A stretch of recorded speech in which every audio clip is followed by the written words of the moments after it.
shoot.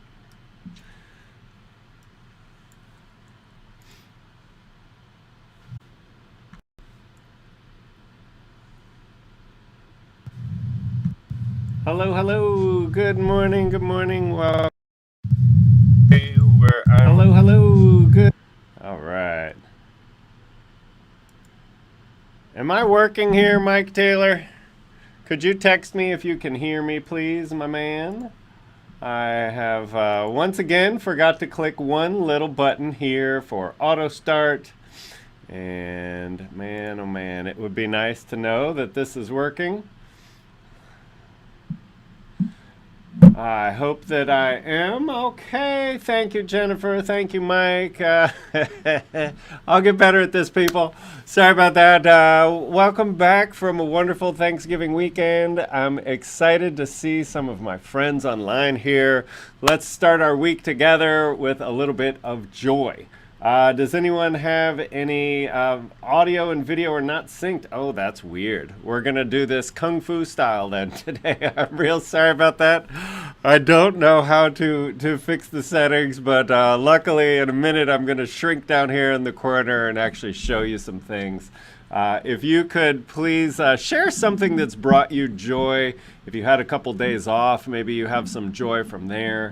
While you're doing that, I'm going to share joy. I hate to say it, I took all week off last week, and I'm actually excited to be back at work. I've got some projects that I finished and right before the break, and then I'm starting some new ones that I'm kind of excited about, and am giving away a free file. And this is a file that I've wanted to share with people for at least 3 years. So that's something that I'm excited about here today. So, again, apologies for the weird little glitches here. I will, someday I'll do a show that shows you sort of what goes behind the scenes and putting all this together. I am going to show you a little snippet of it today because what I wanted to start with was a challenging jigsaw puzzle. I like this about you, Mike. Good morning, Heidi. Good morning, everybody who has joined us here. We are going to talk about one of the headaches that I've run into. Sometimes you send out a link for review. Hey, everybody, take a look at this module. And then for whatever reason, that link changes. Has anybody had that happen to them? It is very frustrating. So what I'm going to share is a tip for a URL shortener that I use that actually will let you update and change the links. So in doing that today, I'm going to share a little bit about sort of how I put this show together. So I will eventually show you more, but here is, let me pull up the right window here, and I'm going to move myself down to the corner here. So if you've ever played around with YouTube, if you have a Gmail account, you probably know that you have a YouTube account. But this is how I go in. I have the YouTube studio where I can go in and do my content. But then when I hit go live over here, I can actually go in and this is the episode that's live right now. But I want to go in here under manage and say schedule a stream. So it'll let me use the settings from today's show to create a new one, and then I go through. And what I'm going to do eventually is going to get a new link. New show, episode 4. Okay, so I'm going to say next.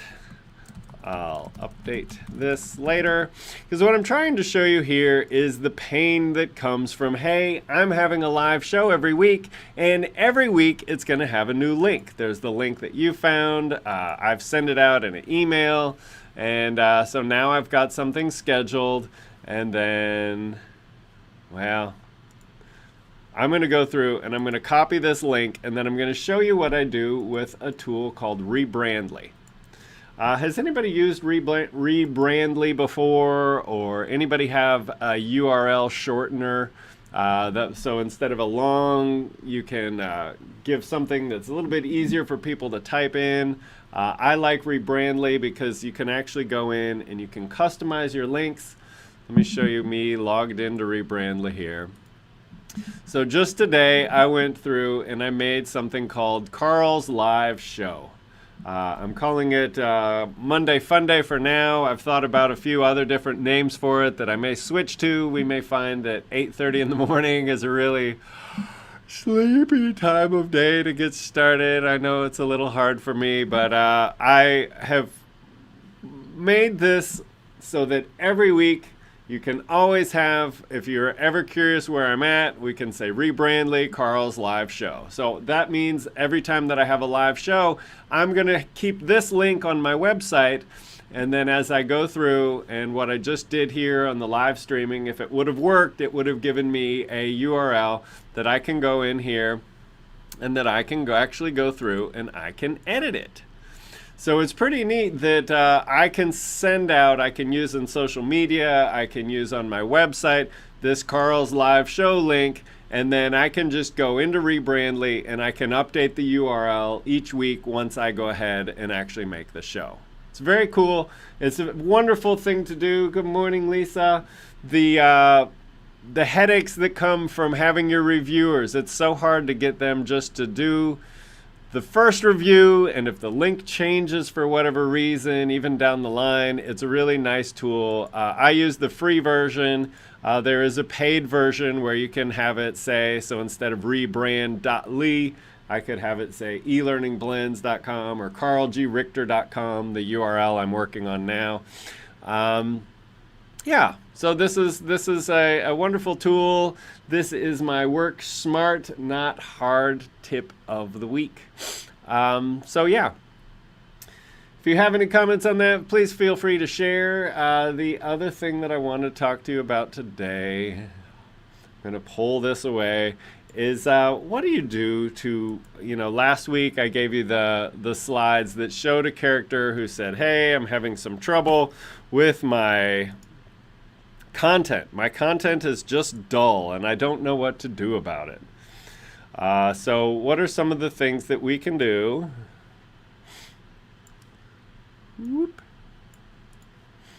To help this manager? I'm not sure how to make this content more interesting. She's in charge of helping new tellers at a credit union understand auto loans. So part of, I think, the fun of our job is going through, and if you have any ideas for how to make auto loan training interesting, please share them in the chat. Looks like I'm got to move off to the side again here. But part of what I like about our job is that we find solutions to problems. The world is a complicated and difficult place, and I think it's really nice that in our craft, our primary role is finding solutions to problems people are having. Whether it's gaps in skills and knowledge, gaps in performance, gaps in motivation, we have a really cool set of tools. We have all kinds of media design that we can do, all kinds of experiences that we can put together that are solutions for these tools. So you may have no experience helping new tellers at a credit union or know very little about auto loans, and that's fine. What I'd like to do today is to share a little sample of a project that I've got that I put together to help give tellers the basics, and then I'm going to give you a link so that you can actually download and repurpose this file on your own. So this is one. First, let me go ahead and pull up a live version of it so you can see sort of what this looks like. I had the link for it here. So how many of you actually use Storyline and are excited to get a Storyline file?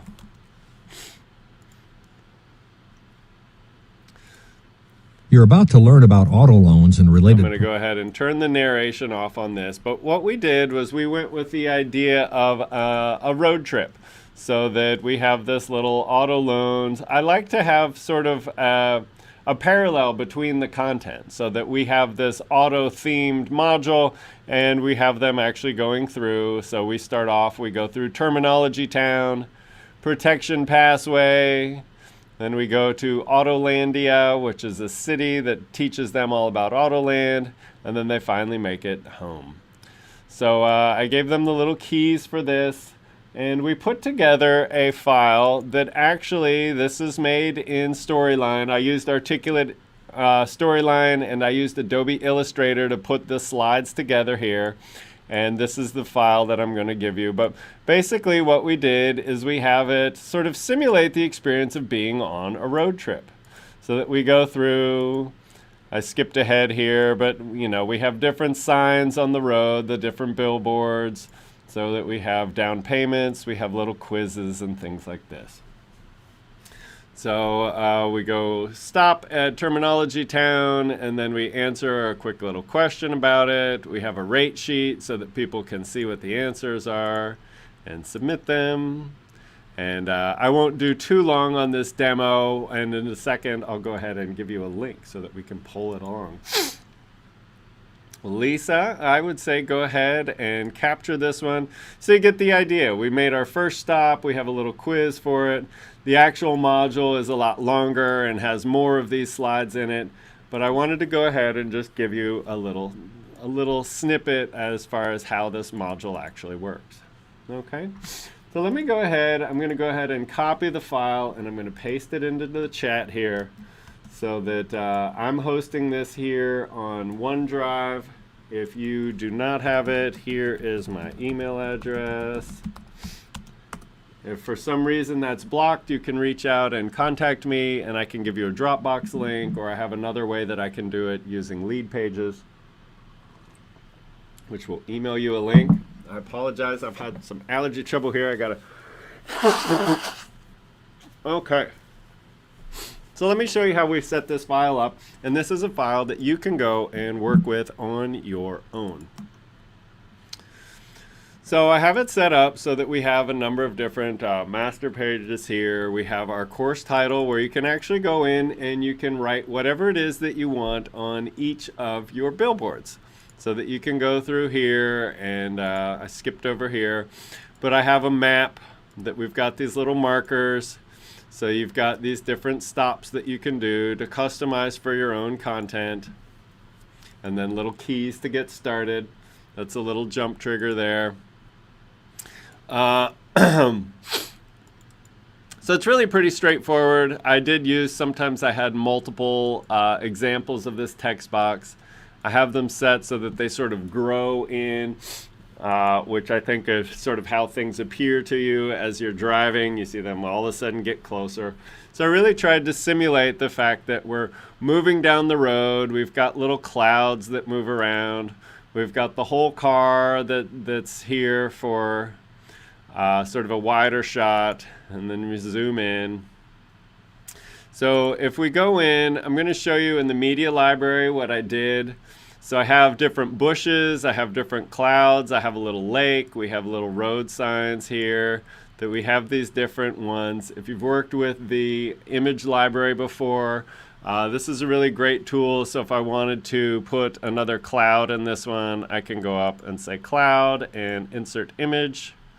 And then when I close the media library, you'll see I've got this little cloud that I could move around somewhere on, so that it looks like we're going in different things as we're moving from slide to slide. The sort of hypnotic pull of, you know, being on the road and seeing the scenery change as we go from slide to slide.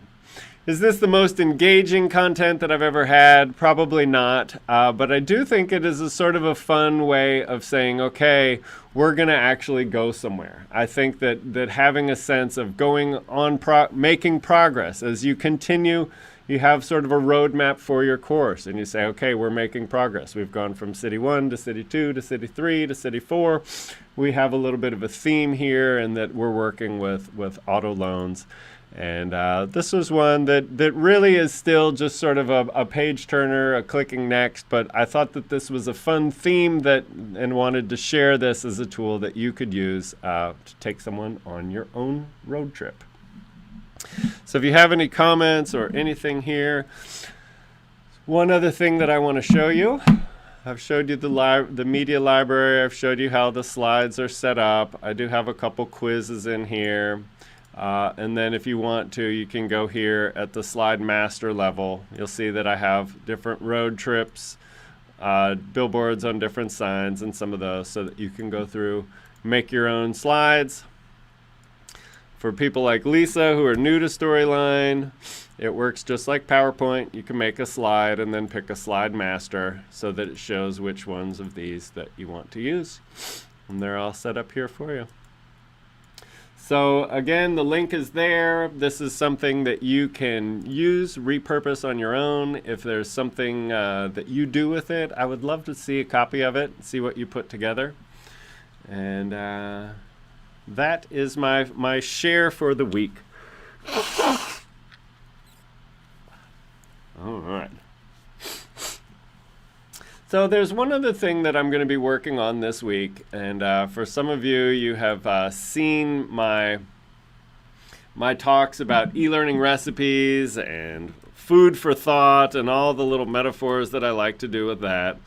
One of the things that I'm hoping to do between this week and next week is to use my blended learning food pyramid. Now, have you, in chat, have you ever seen me talking about this one? I'm going to go ahead and see if I can slideshow with myself here. All right, look at that.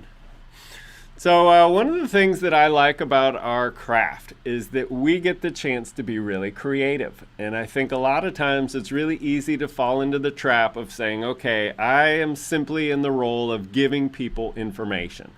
I don't think that's true. I think that we are not only in charge of giving people information, but we are in charge of crafting it so that it's palatable and it's interesting and that is memorable. Our role is really to feed the brains of the organizations that we work with.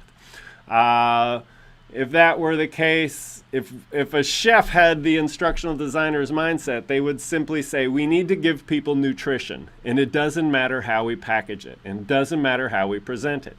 I like to think of myself as a chef because the fun from the job is finding the flavorful ideas, the different ways that we can make this appetizing and appealing. So I've sort of taken that metaphor and run with it. I believe that, our goal really is to engage our learners' brains, that we're trying to engage their neurons and get those synapses to fire so that really what we're doing is trying to put people in a position where they can build new neural connections. So I believe that those neural connections, the synapses in our brain that connect, are coated in a thin sheath called of myelin. So the more that we are building myelin, the more we are building those brain connections so that our learners can automatically, without a lot of thought, without a lot of effort, they know what to do. Our role is to give them the practice that they can build to actually produce that myelin. So I believe that my line of work is to help your brain get myelin. So I've talked about this recipe metaphor before, but I am a parent. I have 4 small boys, and I'm constantly preparing vegetables for people that they may or may not be receptive to. And I think that kind of hits home with what we do as instructional designers. So we are often in charge of giving people the compliance training vegetables that they need to take each year and hopefully help the company not run into the compliance issues because they've had good training. So as a parent, I'm always looking for that sweet spot of something that is both yummy and nutritious. And as a learning designer, I want to find that sweet spot of something that is both interesting and informative.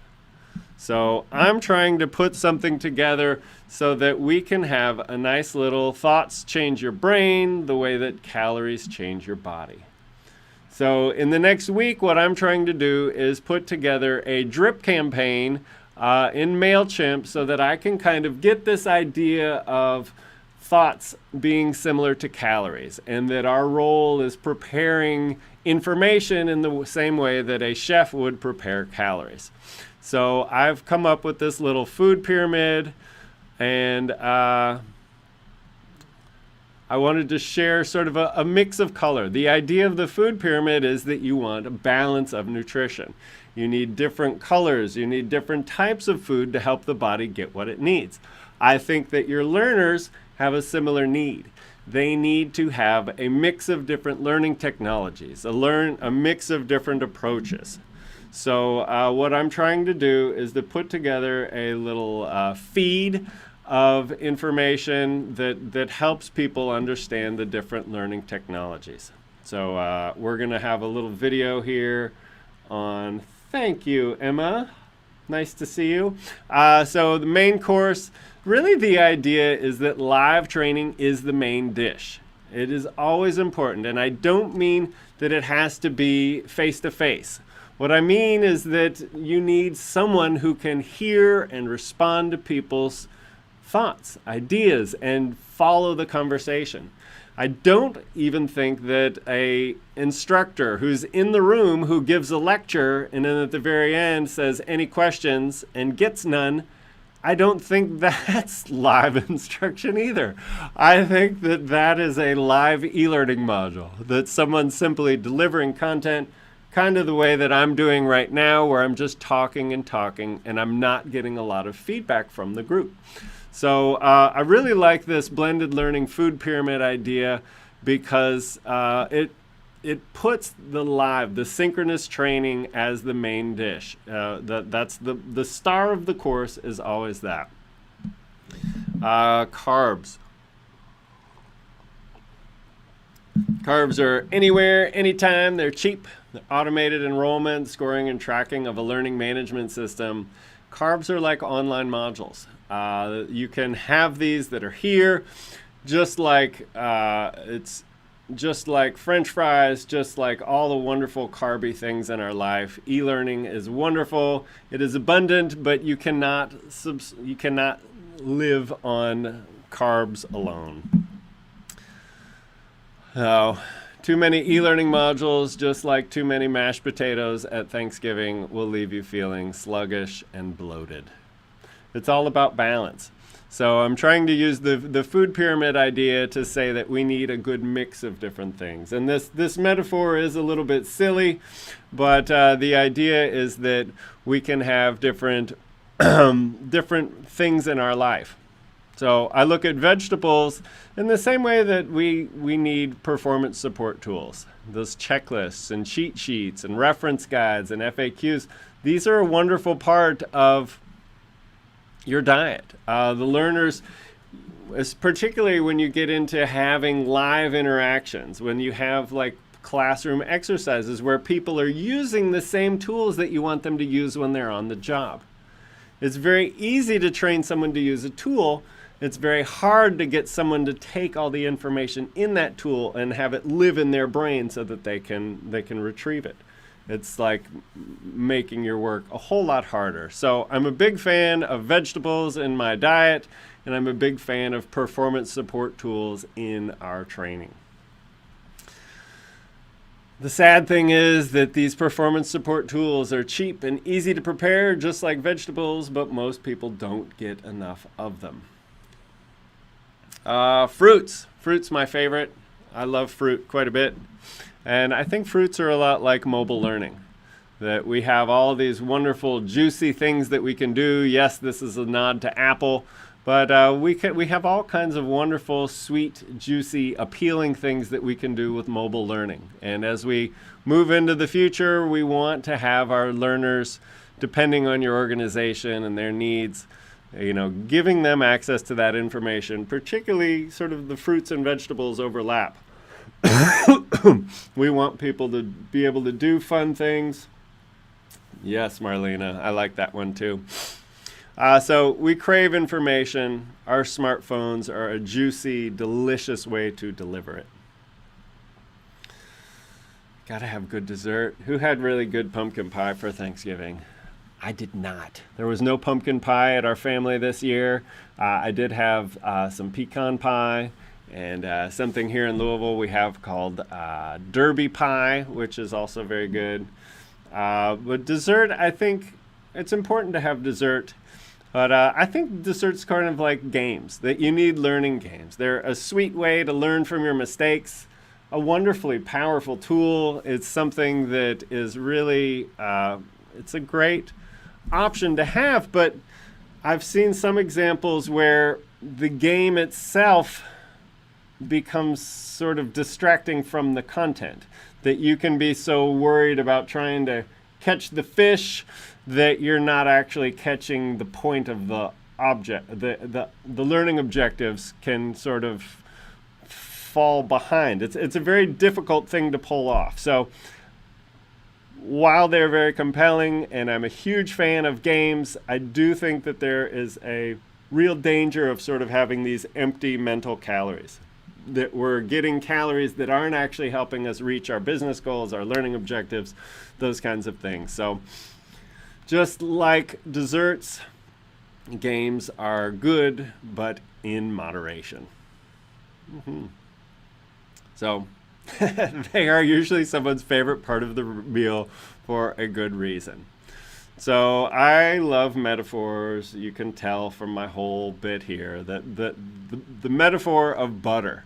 Butter for me is printed materials. I know that we're not always having printed paper, but it is even having an electronic form, a little place to take notes, some kind of a participant guide can make all the difference. You're giving someone a chance to have structure and to fill in the missing blanks. And I'm not saying that you should print out every slide in your slide deck. I'm not saying that at all. I'm saying the opposite. A little pad of paper can help a meal the same way a little pad of butter would. So, big fan of butter. Here's an example of one that I do in workshops. Just giving somebody a takeaway like this. I know Mike Taylor is cringing every time I say print things out because he loves an electronic world, and many people do. But having it so that people have fill-in-the-blank worksheets that help them sort of hit the goals. That I literally take the learning objectives that I have for my learners and I give them fill-in-the-blank spots on that printed takeaway so that they can actually learn the takeaways that I want them to do. So I have my little food pyramid cheat sheet here. What I'm trying to do between this week and next week is put something together that's an automated drip campaign, a feed, if you will, that does a little bit longer version of the little 10-minute overview that I gave you of the food pyramid. And next week during our live session, I'm going to show you a little bit behind the scenes of how I actually put one of these together. But the idea is that I'm going to have this blended learning food pyramid, and then I have different worksheets and references so I'm going to make a video for each food thing: butter, vegetables, grains, main dish, dessert. Show some examples, and then have those go out so that MailChimp is sending out a new lesson for people every day or every week. I'm going to hopefully set something up so that they can pick how often they want to receive the next sort of mini course, and include some little resources in that. So if you're curious about how to do a modern email campaign, come back next week. I'm going to show you how far I got. I've got my fingers crossed that I can pull it all off this week, because hopefully my clients are giving me a little bit of time so that I can work on these kinds of things. And yeah, so I'm going to go ahead and stop my share here. I'm going to ask anybody for any questions, anything that maybe they would like to see in our show next week. Who likes the idea of looking behind the scenes of an email campaign?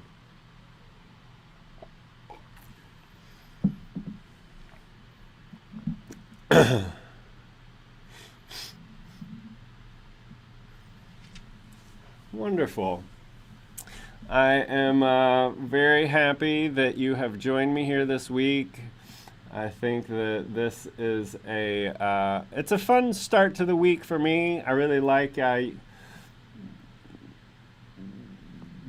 getting a bunch of joy for the week, getting excited, getting together. So many of us work in isolated roles within our organization, and we don't get to craft and share our delicious ways of putting information together and making it palatable. And I'm honored that you're starting your week with me here today, and I will see you next week. Thanks, everybody. Have a great day.